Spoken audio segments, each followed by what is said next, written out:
السلام علیکم ورحمۃ اللہ وبرکاتہ۔ ان الحمد للہ نحمده ونستعینه ونستغفره ونعوذ باللہ من شرور انفسنا ومن سیئات اعمالنا من يهده اللہ فلا مضل له ومن يضلل فلا هادی له واشهد ان لا الہ الا اللہ وحدہ لا شریک له وأشهد أن محمدًا عبده ورسوله أما بعد فإن خير الحديث كتاب الله وخير الهدي هدي محمد صلى الله عليه وسلم وشر الأمور محدثاتها وكل محدثة بدعة وكل بدعة ضلالة وكل ضلالة في النار۔ محترم حاضرین، سامعین گرامی، دوستوں، بزرگوں اور ساتھیوں، پردہ نشین اسلامی رشتے کی مائیں اور بہنیں، اللہ رب العالمین کے فضل اور اس کے توفیق سے آج کی تراویح میں سورۃ النحل کی مکمل تلاوت کی گئی، اور اسی طریقے سے سورہ بنی اسرائیل یا جسے سورہ اسراء بھی کہا جاتا ہے، اس کے اکثر حصے کی تلاوت آج کی اس رات میں آپ کے سامنے کی گئی ہے۔ درس کے لیے سورہ انفال کے چند منتخب آیتوں کا یا چند آیتوں کو ہم نے منتخب کیا ہے۔ انشاءاللہ انہی کے روشنی میں آپ کے سامنے کچھ باتیں رکھنے کی کوشش کروں گا۔ یہ سورہ جو ہے سورۃ الانفال، یہ مدنی سورتوں میں سے ایک سورت ہے۔ لب و لباب اس سورہ کا یہ ہے کہ اس میں اکثر غزوہ بدر کے تعلق سے اللہ رب العالمین نے باتیں بیان کی ہیں، اور کچھ مسائل کا بھی ذکر آیا ہے جس کا تذکرہ ہم آپ کے سامنے کریں گے۔ انفال کہتے ہیں مال غنیمت کو۔ انفال کس کو کہتے ہیں؟ مال غنیمت کو۔ آیت سورت کی جو پہلی آیت ہے وہ یہی ہے، یسألونک عن الانفال۔ اے اللہ کے نبی صلی اللہ علیہ وسلم، یہ لوگ آپ سے مال غنیمت کے متعلق سوال کرتے ہیں۔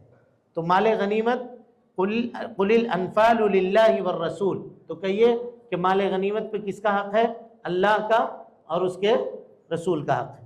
اور اس کے بعد اللہ تعالیٰ نے اس کے بعد کی آیت میں یہ کہا وَاعْلَمُوا أَنَّمَا غَنِمْتُم مِّن شَيْءٍ فَأَنَّ لِلَّهِ خُمُسَهُ، کہ جو کچھ بھی غنیمت کا مال تمہیں حاصل ہو، 5واں حصہ تم کو کیا کرنا پڑے گا؟ اللہ کے نبی جناب محمد رسول اللہ صلی اللہ علیہ وسلم کو دینا پڑے گا۔ بہرحال یہ معاملہ ہوا کیوں کہ غزوہ بدر جب پیش آیا تو غزوہ بدر میں جب اللہ رب العالمین نے کافروں کو شکست دی اور کافر میدان چھوڑ کر بھاگنے لگے، تو وہاں صحابہ کرام کی 3 حالت ہوئی۔ کچھ صحابہ ایسے تھے جو میدان جنگ میں مال غنیمت اکٹھا کر رہے تھے، کفار جس کو چھوڑ کر جا رہے تھے اس کو وہ اکٹھا کر رہے تھے، اور کچھ صحابہ ایسے تھے جو دشمنوں کو کھدیڑنے کے لیے ان کے پیچھے چلے گئے، ان کو بھگا رہے تھے، اور کچھ صحابہ ایسے تھے جو جناب محمد رسول اللہ صلی اللہ علیہ وسلم کے ارد گرد موجود تھے۔ اب جب مال غنیمت اکٹھا کیا جا چکا تو وہ صحابہ جنہوں نے مال غنیمت کو اکٹھا کیا تھا، ان لوگوں نے یہ کہا کہ اس پہ ہمارا حق ہے، یہ ہم کسی کو نہیں دیں گے۔ اور وہ صحابہ جو دشمن کے پیچھے گئے تھے، ان لوگوں نے کہا کہ اگر ہم ان کو نہ بھگاتے تو تم ان مال پہ کیسا قبضہ کر سکتے؟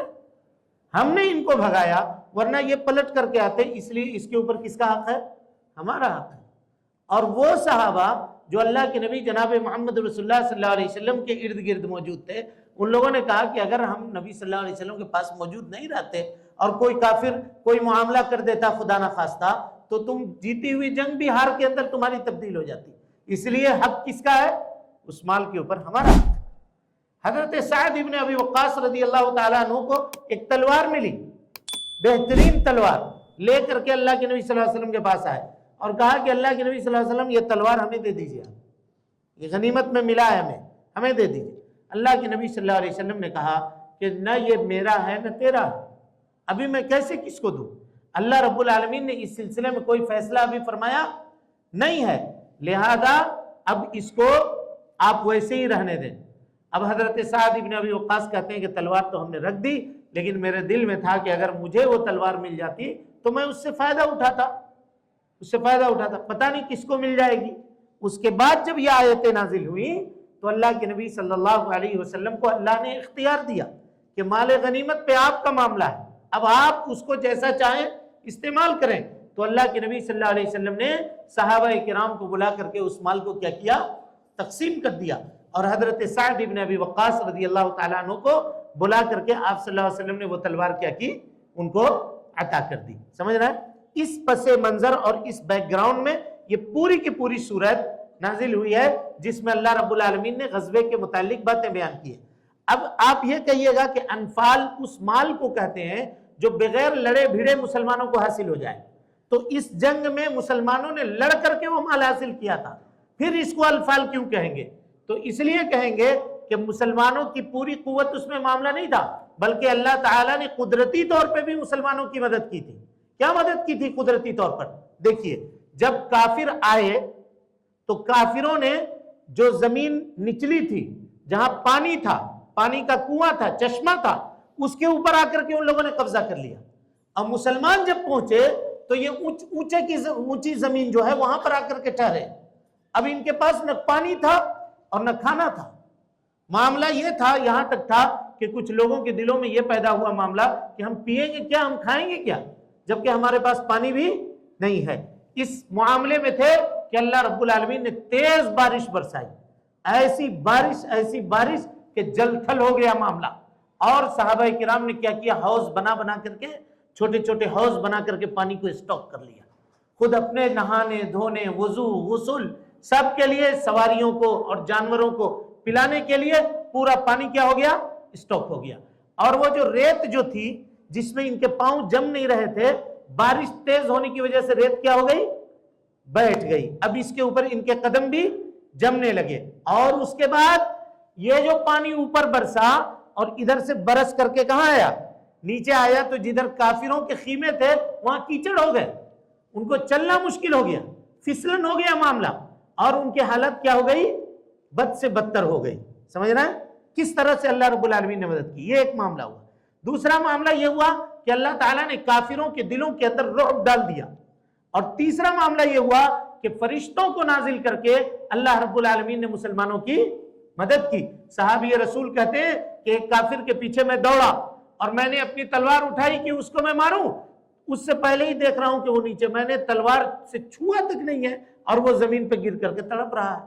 اور اس کے قریب جب میں پہنچا تو کہا کہ اس کی ناک بھی پھٹی ہوئی ہے اور سر پورا اس کا پھٹا ہوا ہے۔ جا کر کے دیکھا، اور دیکھا کہ پورا جسم جو ہے اس کا نیلا پڑ گیا، ایسا لگ رہا ہے کہ اس کے جسم کے اوپر خون کو اچانک روک دیا گیا۔ اور کہا کہ یہ کوئی تلوار کی مار نہیں تھی، یہ کوڑے کی مار تھی، اور میرے ارد گرد کوئی ایسا آدمی نہیں تھا جس نے کوڑا چلایا ہو، کوئی ایسا آدمی نہیں تھا۔ تو یہ فرشتے تھے۔ اور آپ سب کو معلوم ہے کہ جب ابو جہل نکلا مکے سے تو یہ معاملہ ہوا کیوں تھا؟ پہلے اس پس منظر کو سمجھ لیجئے، پھر گفتگو کو آگے بڑھائیں گے۔ بات یہ ہوئی تھی کہ ابو سفیان ملک شام سے تجارت کا سامان لے کر کے لوٹ رہے تھے، اس وقت مسلمان نہیں ہوئے تھے۔ یہ لوگ تجارت کا سامان جب لے کر لوٹتے تو اس کے منافع کو کیا کرتے؟ مسلمانوں کی بربادی میں خرچ کیا کرتے تھے۔ اب یہاں پہ ایک انگلش مورخ نے کتاب لکھا اور اس نے جناب محمد رسول اللہ صلی اللہ علیہ وسلم کو اور صحابہ کرام رضوان اللہ علیہ مجمعین کو نعوذ باللہ اس نے اپنی کتاب کے اندر کہا کہ یہ لوگ ڈکیت تھے، ڈاکہ زنی کیا کرتے تھے۔ غزوہ بدر ان کے ڈکیتی کے نتیجے میں عمل میں آیا۔ واقعی اللہ کے نبی صلی اللہ علیہ وسلم اس قافلے کو روکنے گئے تھے، لیکن آپ اس کی پس منظر اور بیک گراؤنڈ کو سمجھنا پڑے گا۔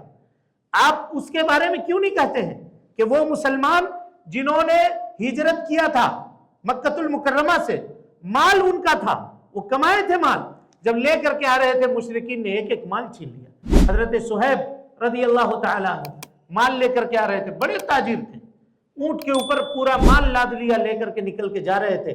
کفار نے راستہ روک لیا، کہا کہاں جا رہے ہو؟ کہا ہجرت کر کے میں جا رہا ہوں۔ کہا ٹھیک ہے جاؤ، لیکن یہ مال سب یہاں اتارو رکھو۔ کہا کیوں بھائی یہ میرا ہے؟ کہا مکے میں کمائے ہو نا، تو تمہارا کیسے ہوا؟ اب بتائیے کہ کوئی آپ کے بازار میں آ کے تجارت کرے تو وہ مال آپ کا ہوگا کہ جس نے تجارت کیا اس کا ہوگا؟ بالآخر ایک ایک مال اتروا لیا ان کا، ایک بھی نہیں چھوڑا۔ اور یہ کیا ان لوگوں نے، تو یہ لوٹنا کسی انگریز کو نظر نہیں آتا؟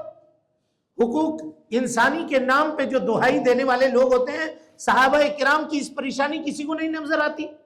اچھا یہ کرتے، ان کے زمین و جائیداد کے اوپر قبضہ کر لیا ان لوگوں نے، اور جو کمزور اور غریب مسلمان رہ گئے تھے مکہ المکرمہ کے اندر ان کو مارتے پیٹتے تھے، بے دریغ ان کے اوپر ظلم و ستم اور زیادتیوں کے پہاڑ توڑا کرتے تھے، یہ معاملات ان کے ساتھ ہوتے تھے۔ تو یہ کسی کو نظر نہیں آتا، اور یہ ایک معاملہ ہے تو اس کو سیلف ڈیفنس کا حق ہر کسی کو ہے کہ نہیں ہے؟ اسلامی ہندوستانی قانون بلکہ دنیا کی کوئی بھی دستور کیوں نہ ہو، وہ سیلف ڈیفنس کا یعنی اپنے بچاؤ کا یہ حق دیتی ہے اس کو۔ تو یہ جو قافلہ جا رہا تھا، اس قافلے کو اللہ کے نبی صلی اللہ علیہ وسلم نے اس لیے اٹکانا چاہا تاکہ سیلف کو اپنے آپ کو ڈیفنس کیا جائے، روکا جا سکے۔ سیلف ڈیفنس کے لیے آپ نے اس کو روکنا چاہا۔ کیوں؟ کیونکہ یہ قافلہ جب لوٹ کے جائے گا اور اس میں جو مال جائے گا اس سے وہ کیا کریں گے؟ مسلمانوں کی تباہی کا سامان کریں گے۔ صحابہ کو لے کر کے آپ نے فیصلہ کیا کہ قافلہ جا رہا ہے، اس کو روکنا ہے۔ تھوڑے بہت صحابہ جو وہاں موجود تھے تیار ہوئے۔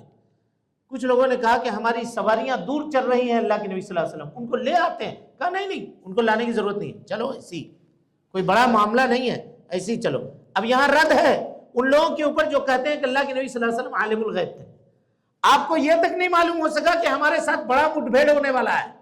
وہ سوچے تھے کہ قافلہ آ رہا ہے، اس کو تھوڑا بہت آگے پیچھے کریں گے معاملہ، اور اس سے مال کیا کریں گے؟ لے کر کے چلے جائیں گے۔ تقریباً 12,000 درہم کا مال جا رہا تھا ساتھ میں، اور 40 آدمی تھے اس کے حفاظت کے لیے معمور۔ تو 40 آدمیوں کے اوپر قابو پا لینا کیا تھا؟ آسان تھا۔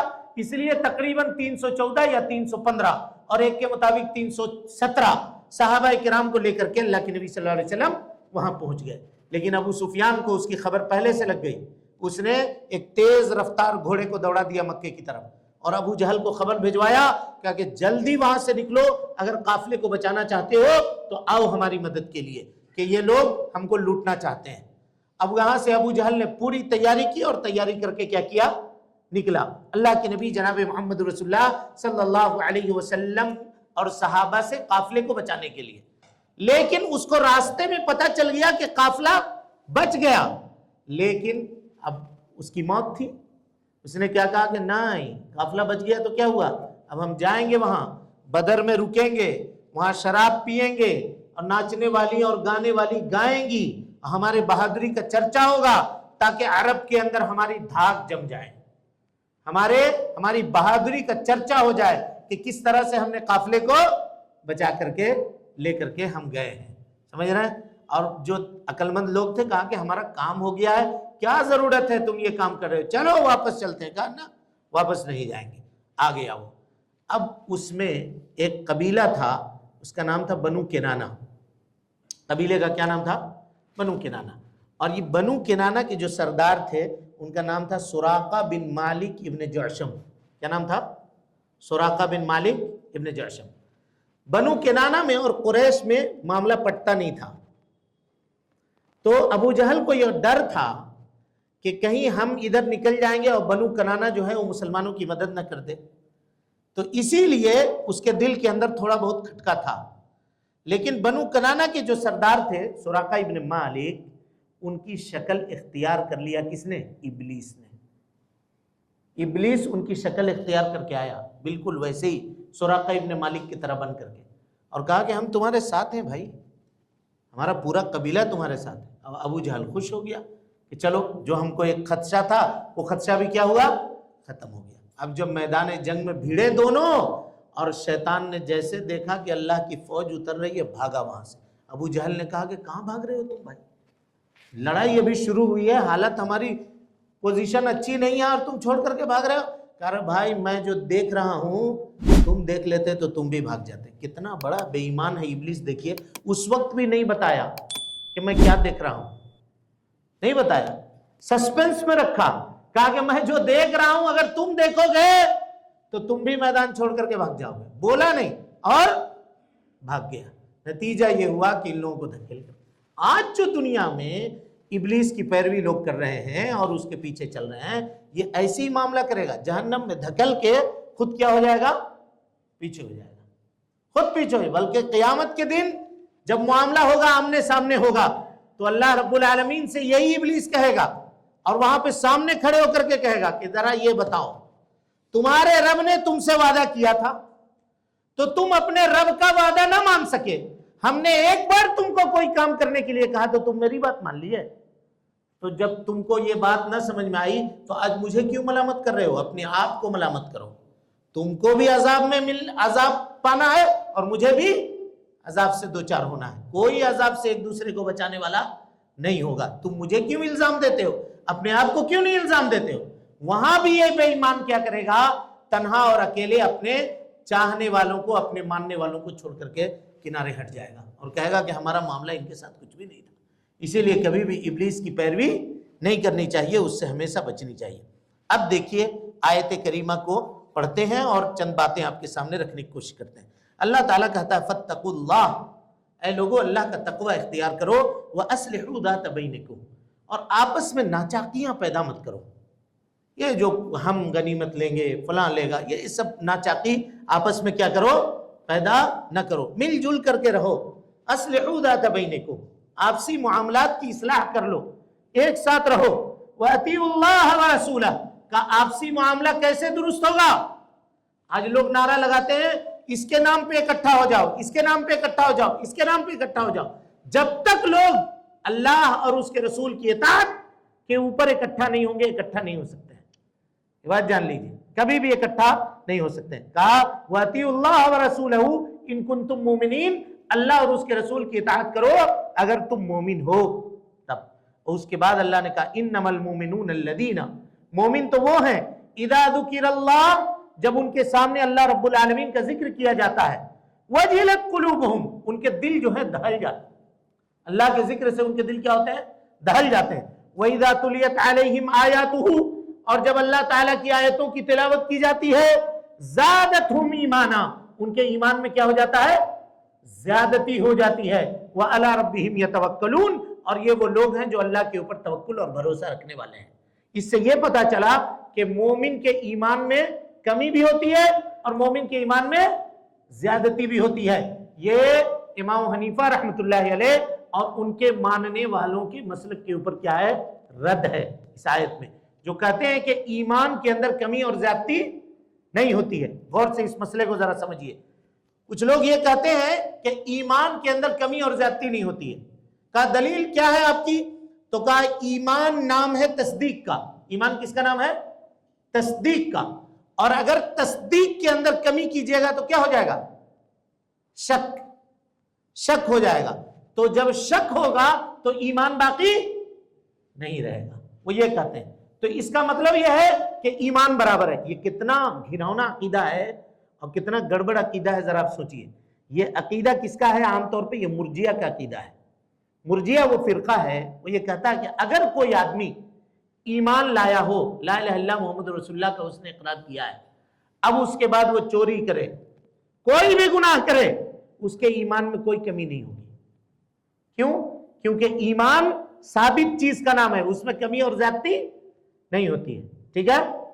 اس کے مقابلے میں دوسرا فرقہ گروہ پیدا ہوا خوارج کا. خوارج کہتا ہے کہ اگر لا الہ الا اللہ محمد رسول اللہ پڑھنے کے بعد اگر کوئی آدمی ایک کبیرہ گناہ کا بھی ارتکاب کرے گا تو کافر ہو جائے گا اور دائمی جہنمی ہوگا. سمجھ رہے ہیں؟ اہل سنت والجماعت، اہل الحدیث کہتے ہیں کہ نہیں، تم بھی غلط ہو، تم بھی غلط ہو.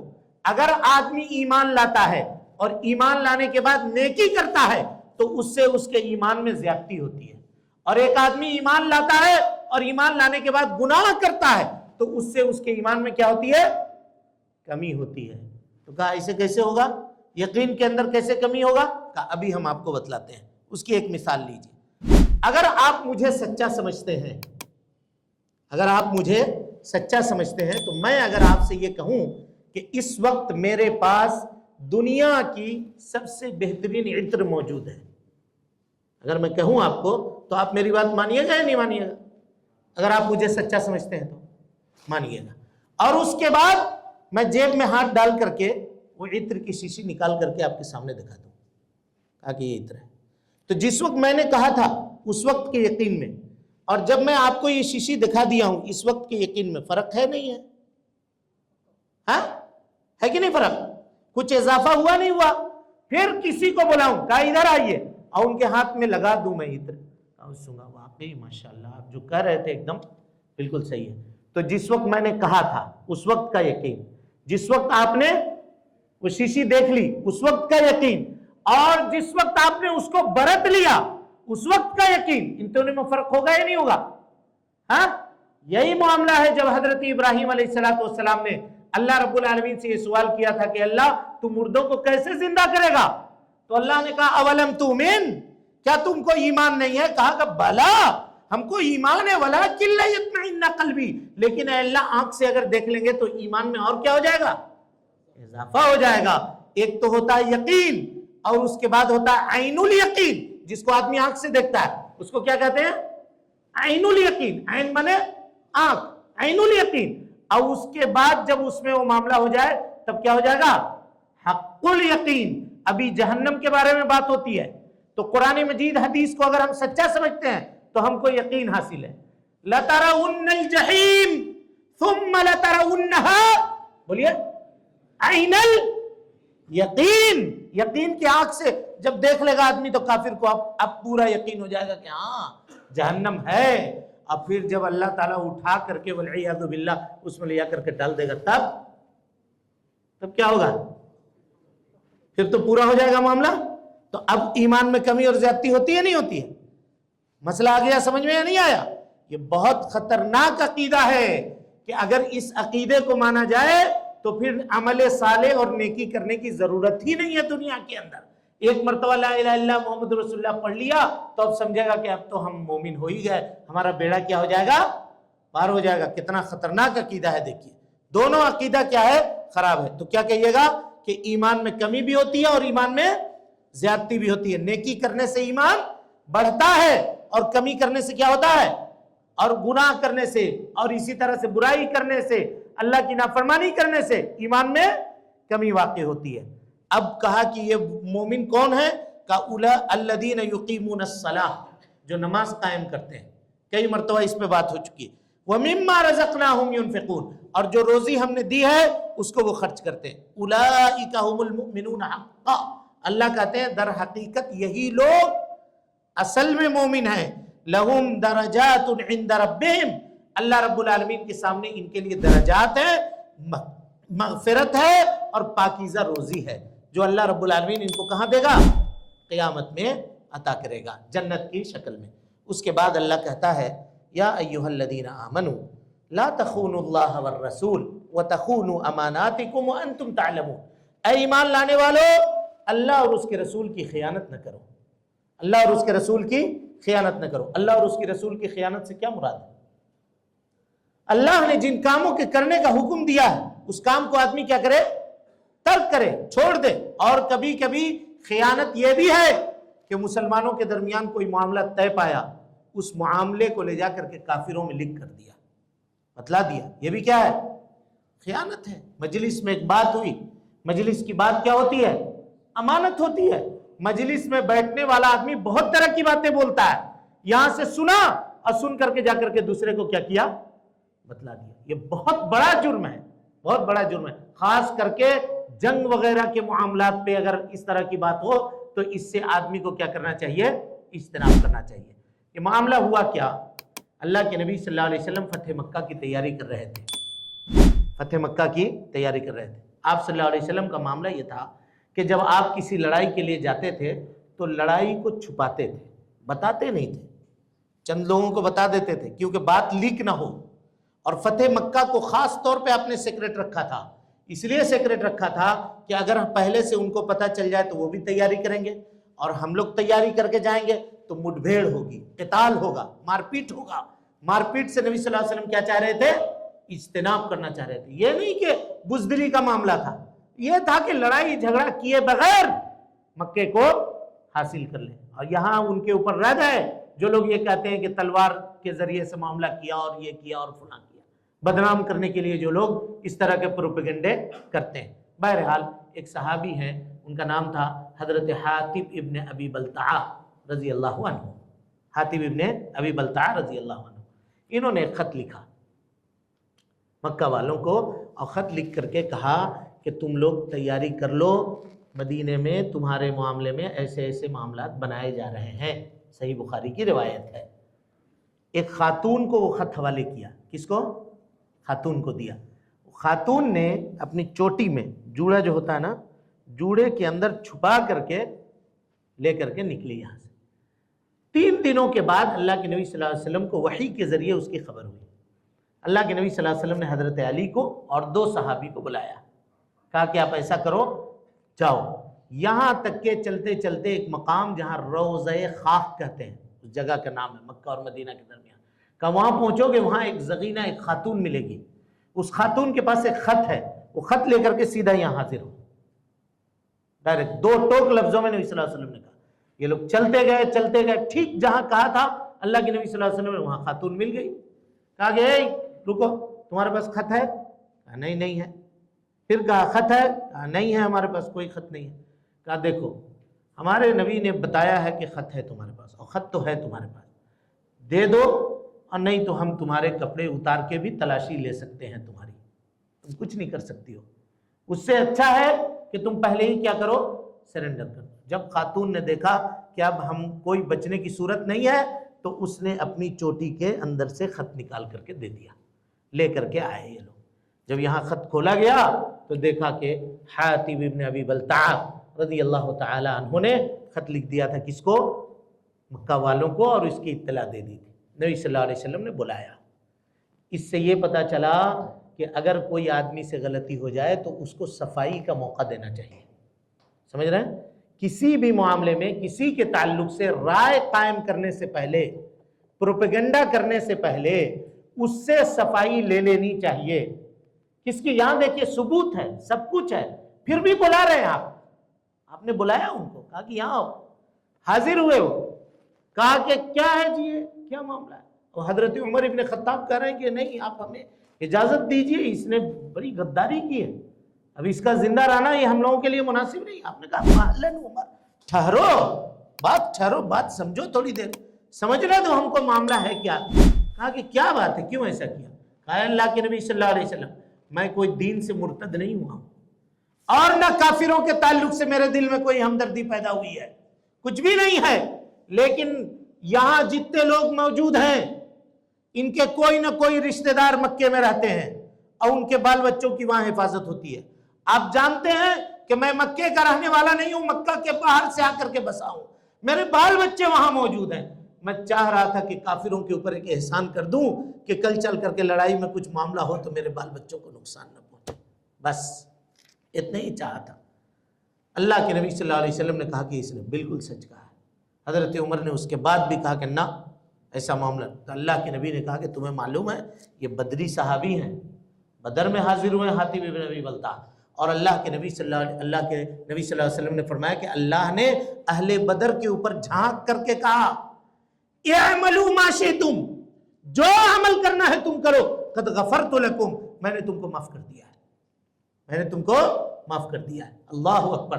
اللہ حضرت جبریل سے نبی صلی اللہ علیہ وسلم نے پوچھا کہ فرشتوں میں، کہا کہ اللہ کے نبی صلی اللہ علیہ وسلم فرشتوں میں ان فرشتوں کی عظمت بہت بڑی ہے جو بدر کی لڑائی میں آپ کے ساتھ شریک ہوئے تھے، ان کی عظمت جیسے صحابہ میں وہ بہت قدر و مقام اور منزلت والے صحابہ ہیں جو بدری صحابہ ہیں، کہا اسی طریقے سے فرشتوں میں بہت قدر و منزلت والے وہ فرشتے ہیں جو بدر میں آپ کے ساتھ کیا ہوئے تھے، حاضر ہوئے تھے۔